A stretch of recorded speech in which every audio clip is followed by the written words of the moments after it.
오늘 하나님께서 주시는 말씀 구약성경 창세기 25장 19절부터 34절까지의 말씀입니다. 구약성경 34쪽 창세기 25장 19절부터 34절까지의 말씀입니다.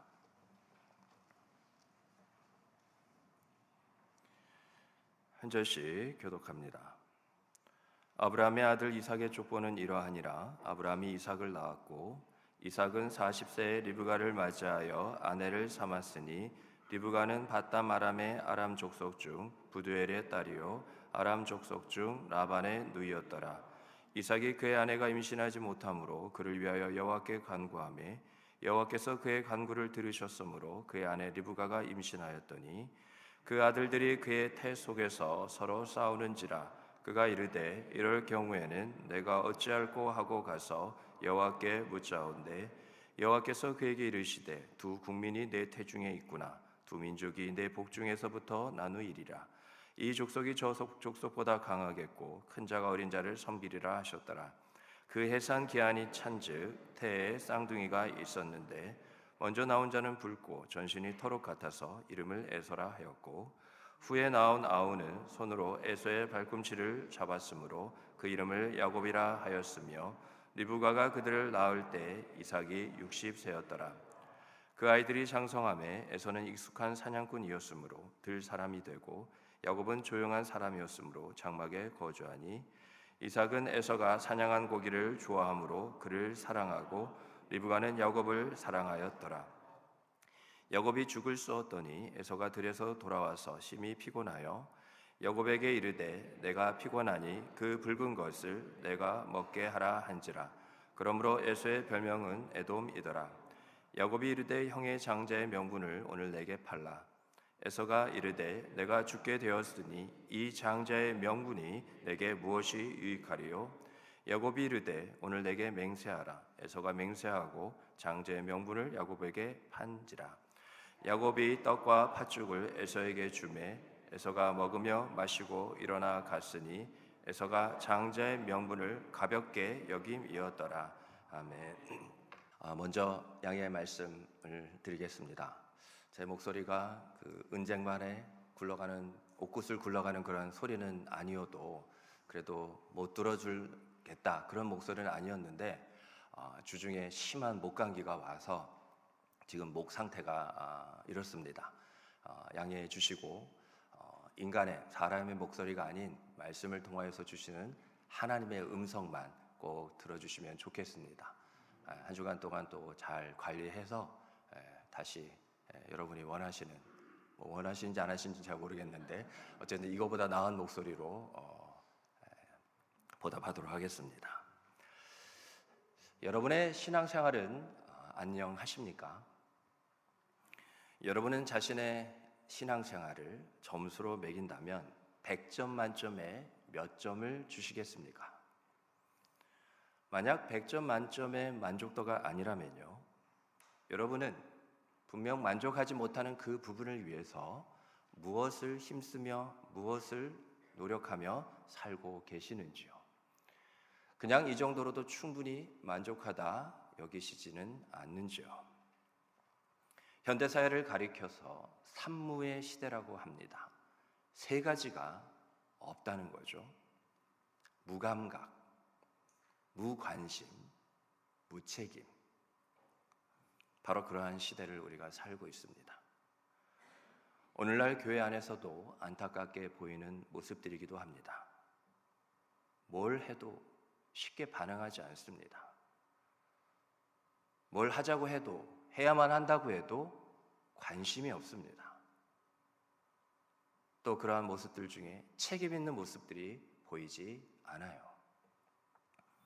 교회가 이렇게 도전을 받고 있습니다. 여러분, 우리는 예수님을 주로 믿고 따르는 그리스도인입니다. 다른 사람들은 몰라도 여기 이 자리에 모인 우리만큼은요, 최소한 내 자신의 신앙에 대해 최우선적으로 주의와 노력을 기울이며 살아야 합니다. 값없이 얻은 복음이라고 해서 값이 치러지지 않은 게 아니죠. 우리는 이미 알고 믿고 있지 않습니까? 예수님께서 나의 죄를 위하여 이미 죄로 인해서 죽어서 구원받지 못해도 상관없는 저와 여러분 우리였습니다. 다만 하나님께서 우리를 사랑하셔서 우리가 그 값을 치를 수 없기 때문이지, 하나님의 아들, 독생자, 하나밖에 없는 아들 예수 그리스도를 보내주셔서 그 핏값으로 그 값을 치러서 우리가 신앙하고 생활하며 살게 된 자라고요. 공짜로 결코 얻어진 게 아닙니다. 우리는 늘 그래서 이 은혜의 복음의 빚진 자의 심령을 절대로 잊어버려서는 안 됩니다. 하나님이 나를 구원하시고 내가 그리스도인이라는 것에 대해서 무감각하거나 무관심하거나 무책임하셔서는 안 된다는 말입니다. 여러분, 뿌린 대로 거두게 돼 있어요. 주님은 우리를 위해서 최선을 넘어서 최고의 것으로 다 주셨습니다. 이제는 그 모든 것이 바로 내 스스로에게 달려있는 거예요. 마태복음 6장 33절을 보면 다음과 같이 기록이 되어 있는데요, 우리 다 같이 읽겠습니다. 시작. 그런즉 너희는 먼저 그의 나라와 그의 의를 구하라. 그리하면 이 모든 것을 너희에게 더하시리라. 아멘. 우리가 방금 고백하고 읽은 말씀처럼 나의 먼저가 이건 맞습니까? 주님께서 우리에게 주신 이 말씀, 우리가 이 예배의 자리에 우리가 함께 읽은 이것처럼 우리의 먼저가 우리의 신앙과 삶에서 이것 맞습니까? 내 신앙은요, 누가 대신해 주지 않습니다. 대신해 줄 수도 없어요. 성장하지 않으면 성숙할 수도 없기 때문에 예수님을 닮아가고 그 말씀에 순종하기를 힘써야 합니다. 힘쓰셔야 한다고요.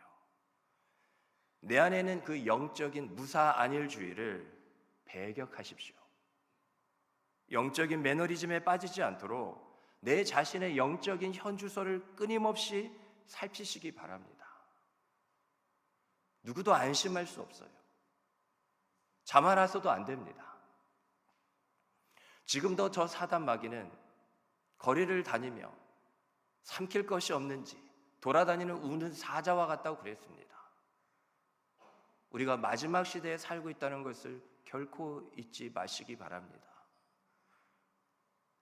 특히 모든 일도 그렇지만 신앙에 있어서 영적인 부분에서만큼은 대충이란 것은 없습니다. 그냥 어떻게 하다 보면 되겠지, 그런 것 없어요. 오늘 본문의 그 대표적인 인물 에서와 야곱이 나옵니다. 이 둘은 형제였습니다. 쌍둥이였어요. 에서가 형이고 야곱이 동생이었습니다. 이미 뱃속에서 나오기 전부터 그들은 다투었죠. 오늘 본문을 보니 결정적으로 죽 한 그릇을 두고 에서와 야곱은 영적으로 보이지 말아야 될 모습을 너무나 쉽게 보이고 말았습니다. 이것은 영적으로 무감각하고 무관심하고 무책임하다 보니 하나님과 그 약속의 말씀을 쉽게 저버린 결과였습니다. 여러분, 오늘 말씀을 통해 내 신앙과 내 삶을 진지하게 돌아보십시오. 그리고 점검하십시오. 그런 은혜의 시간이 되기를 간절히 바랍니다.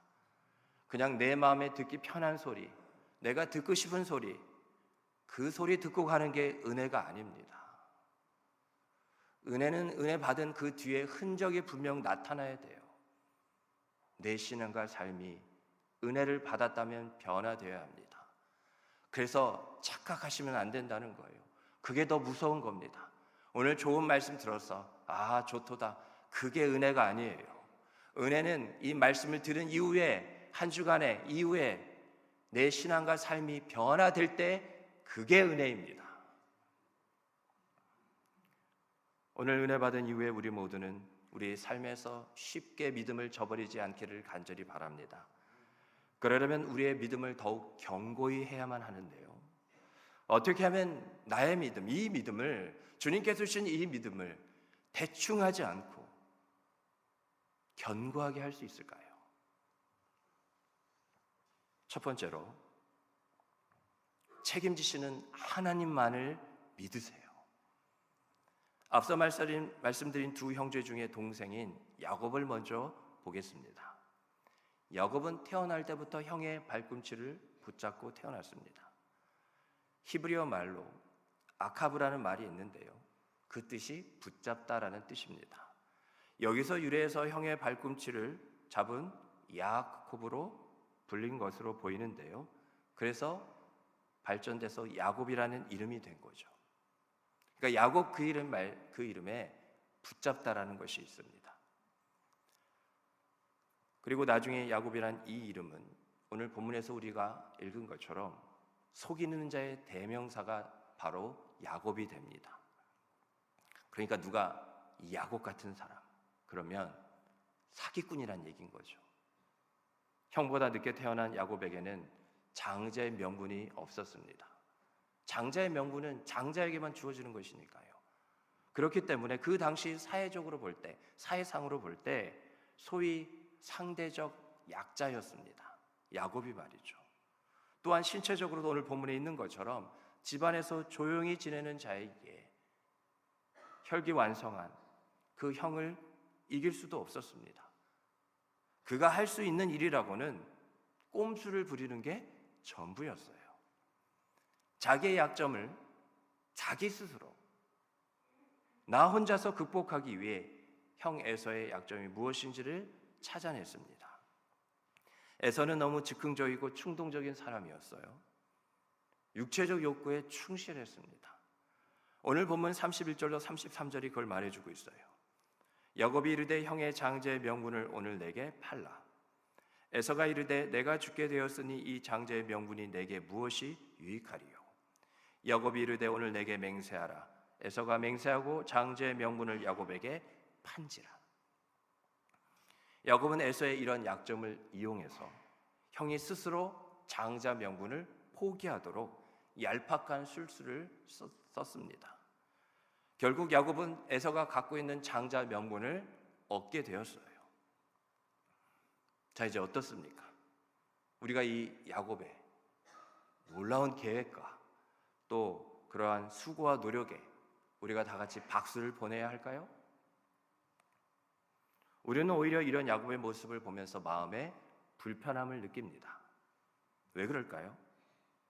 우리는 이미 알고 있고 믿고 있기 때문입니다. 우리가 알고 믿고 있는 것이 분명히 있어요. 그게 뭡니까? 야곱은요, 자신의 힘과 노력이 아닌 오직 하나님만을 의지해야만 했다는 것을 말이죠. 우리가 알고 믿고 있습니다. 태어나면서부터 형의 발꿈치를 잡은 야곱은 하나님이 친히 직접 이루시기를 기다리지 못하고, 비록 내가 장제의 명분이어서 그러한 약하고 또 그 많은 것을 누리지 못한다 할지라도 내게는 하나님이 계시다라는 그 믿음의 모습, 이것은 어디에도 없는 채, 온데간데 어디에도 찾아볼 수 없는 채 오직 내 스스로 쟁취하려는 사람이 되었습니다. 데살로니가전서 5장 24절은 다음과 같이 증거하고 있는데요, 우리 다 같이 한번 읽어보겠습니다. 시작. 너희를 부르신 이는 미쁘시니 그가 또한 이루시리라. 아멘. 여러분, 우리 이 말씀처럼만 살아갑시다. 하나님을 믿으세요. 믿음 주셨으니 하나님을 믿기만 하시라고요. 그러면 하나님이 이루어 주십니다. 죄된 본성이 뭐냐? 하나님 없이 살려는 거예요. 은혜는 뭡니까? 하나님이 나와 함께 계시는 것이 은혜입니다. 하나님이 나와 함께 계시에 그 모든 것, 필요한 것, 있어야 할 것, 없는 것을 주님께서 채우시고 공급해 주시는 거예요. 그런데 그 은혜라는 것이 어디서부터 오느냐? 하나님은 은혜가 풍성하신 분이시고 우리에게 그 은혜를 아낌없이 주기를 원하시기에, 이게 아니면 너희가 은혜를 누릴 수 없기에 바로 믿음이라는 것을 우리에게 주셨다니까요. 너희를 부르신 이는 미쁘시니 그가 또한 이루시리라. 이 한 구절에 어디에 나라는 말은 없습니다. 하나님만이 모든 것의 주체가 되시잖아요. 미쁘시다는 말이 무엇입니까? 우리가 신실하게 모든 것을 다 내어 맡기며 믿어야 될 유일한 분, 그렇게 믿부단 말은 믿기에 충분하다는 거예요. 더 나아가서 믿기에 완전하신 분이, 여러분, 내 자신도 내가 믿을 수 있을까요? 저만 보더라도 아침과 점심과 저녁이 마음이 다르더라고요. 어떤 일을 결정할 때 이게 맞나? 저게 맞나? 내 자신도 내가 믿지 못합니다. 우리가 어떤 일에 실패하고 또 의지가 약해서 꺾이는 거 보면 그게 늘 우리에게 나타내는 증거가 아닙니까? 누구만을요? 하나님만을 믿으셔야 돼요. 아까 우리가 나눈 제목처럼 하나님이 책임지십니다. 내가 하겠다는 결국 것은 뭐냐? 왜 그게 죄냐? 불신앙이잖아요. 나를 믿으라 말씀하셨는데 나를 믿지 않고, 하나님을 믿지 않고 인간 내 자신을, 내 스스로를 믿지 않습니까? 그게 하나님 말씀에 순종한 건가요? 순종하지 않았잖아요. 그 불순종이 바로 죄라는 겁니다. 모든 걸 계획하시고 또 이루시는 분은 하나님이신 걸 우리가 알잖아요. 또 믿는다고 고백하잖아요. 그런데 왜 나의 신앙과 삶의 현주소는 왜 내가 알게 된 것과 내가 믿노라 고백하는 것과 이렇게 다를까요? 지금 누구 다른 사람 이야기하는 게 아닙니다. 여러분, 내게는 이 야곱과 같은 모습이 없는지요? 하나님이 책임지시겠다고 하시는데도 내가 믿지 못해서 억지로 지금도 여전히 붙들고 있는 그 문제는 무엇입니까? 내가 책임질 수 있어서 그러는 걸까요? 또 내가 스스로 책임지지 않으면 안 되니까, 하나님이 못 믿어오니까 그러는 겁니까? 그래서 하나님께 맡기지 못하고 어떻게 해서든 나 혼자서 해결해 보려고 하고 있는 것은 아닐런지요. 다시 한번 말합니다. 여러분, 우리는 피조물입니다. 그 존재 자체가, 우리의 시작부터가 의지하도록 만들어진 그런 자들이 바로 저와 여러분이에요. 우리가 잘 살고 우리가 행복하고 기준으로 볼 때 하나님이든 세상이든 성공했다 하는 것은 우리는 뭐만 잘하면 돼요? 우리의 창조주시며 더 나아가 죄에서 우리를 구원하시기까지 영원한 생명으로 인도하신 구원자이신 하나님만 의지하면 됩니다. 그것 하나 보시겠다는 거예요.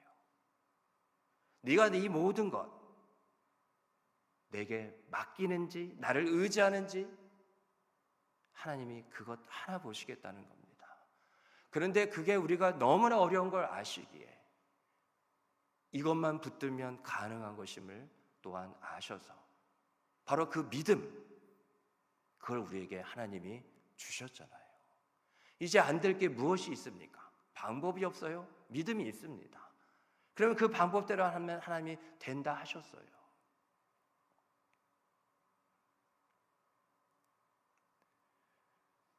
내가 알아서 할 수 있고 그래서 하나님을 의지하지 않는 것은 영적으로 아주 대단히 교만한 겁니다. 세상 사람들은 하나님을 의지할 수가 없잖아요. 저들은 하나님을 인정하지도 않고 하나님을 오히려 거부하며 부인하기에 세상 사람들은 자기밖에 없어요. 그래서 자기밖에 모른다고요. 그러나 없는 분을 우리가 만들어서 의지하는 게 아니라 모든 것보다 먼저 계신, 스스로 홀로 계셔서 영광 받으시는 그 하나님이 나를 떠나지 않겠다 하시고 버리지 않겠다 하시고 우리를 붙들겠다 말씀하시기에 또 돕겠다고 하시기에 우리에게는 하나님이 있다고요. 그래서 우리는 세상 사람들과 분명 뭐가 달라도 달라야만 하는 분명한 그러한 신앙과 삶의 위치에 있다는 겁니다. 우리가 영적으로 교만하게 될 때 대번에 나타나는 모습이 뭔지 아십니까? 우리가 영적으로 교만이 보이기 시작하면 기도하지 않습니다. 기도가 없어요.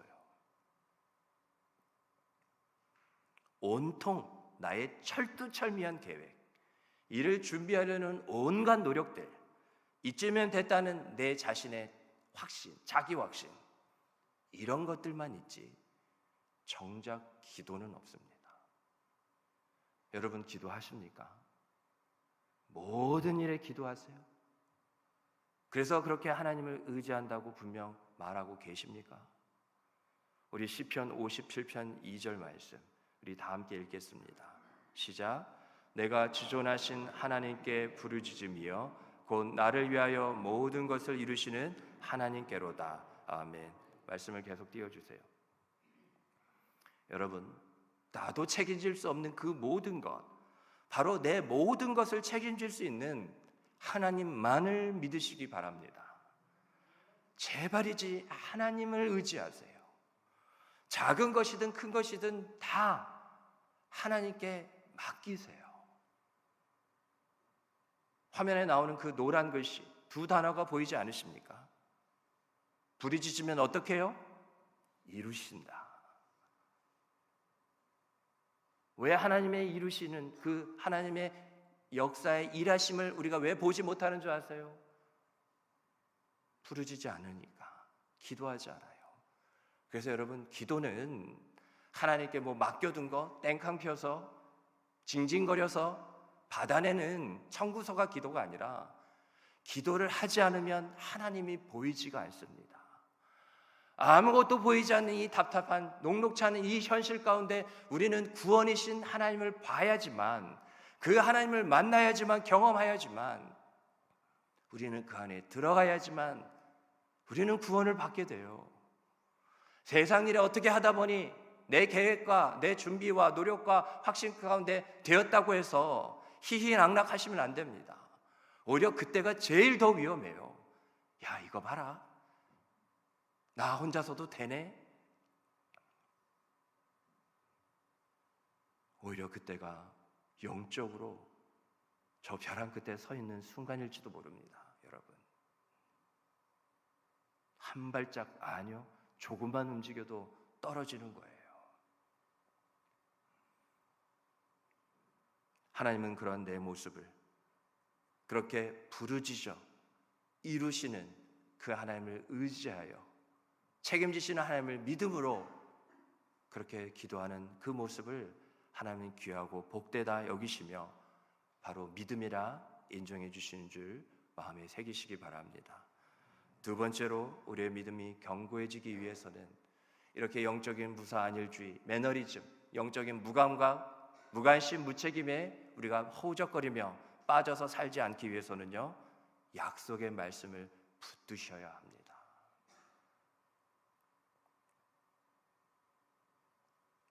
야곱은 형의 발꿈치만 어떻게 붙잡아서 쓰러뜨리면 된다 생각했지만, 붙잡는다는 그 야곱의 이름, 하나님을 붙잡으면 되는 그 이름이었어요. 동생 야곱을 봤으니 이제는 형 에서를 볼 차례입니다. 태어났을 때부터 온몸이 붉고요, 털이 많았습니다.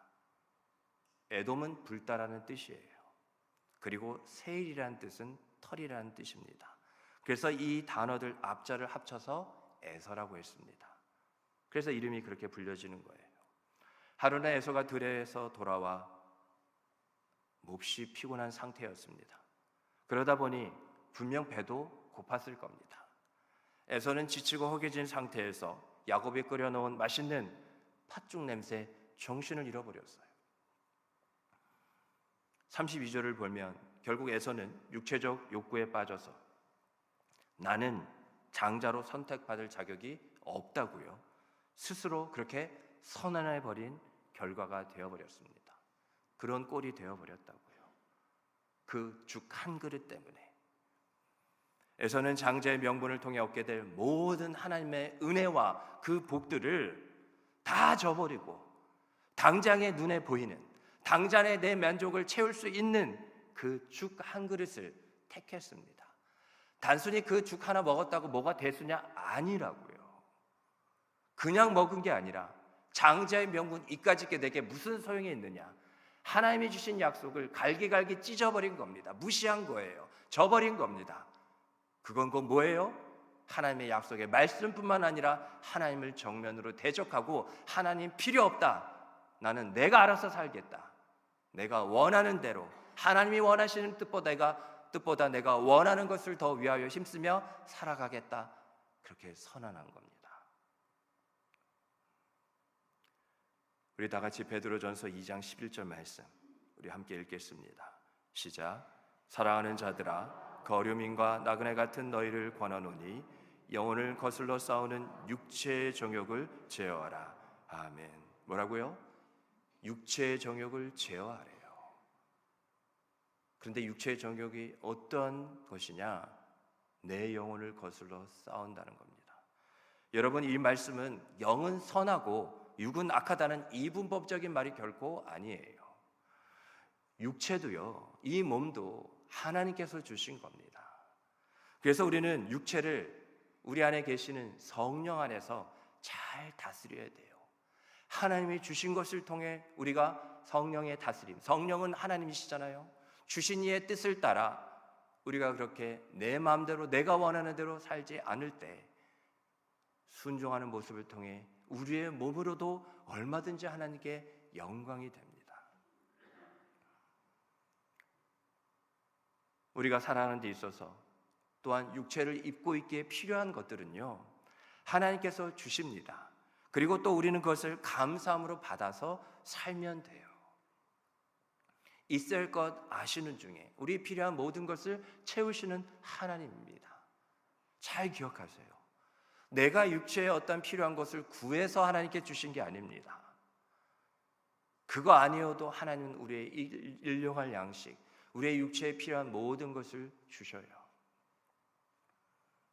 그런데 아까 말씀 우리가 기억해 볼 때 육체의 소욕이 뭐냐?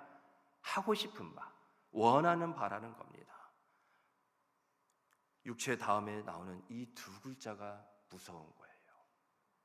육체의 소욕, 육체의 순종, 육체의 이와 같이 엎드림, 육체의 내려놓음이 아닌 육체의 소욕. 마치 고개를 뻣뻣이 쳐들고 내 필요한 것을 빨리 내놓으라니까, 내 몸이 지금 이걸 원한다고 있다니까.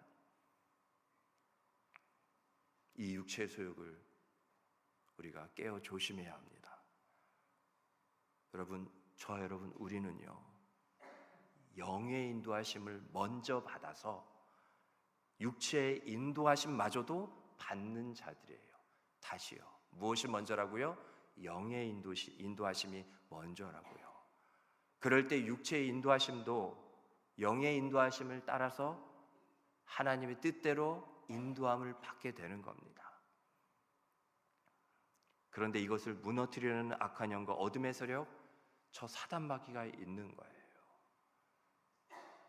영의 인도하심을 받아 우리 육체의 인도함을 받는 것이 진리의 가운데 이르는 길인데, 사단마귀는 악한 영과 미혹의 영이잖아요. 그것을 똑같이 동의하겠습니까?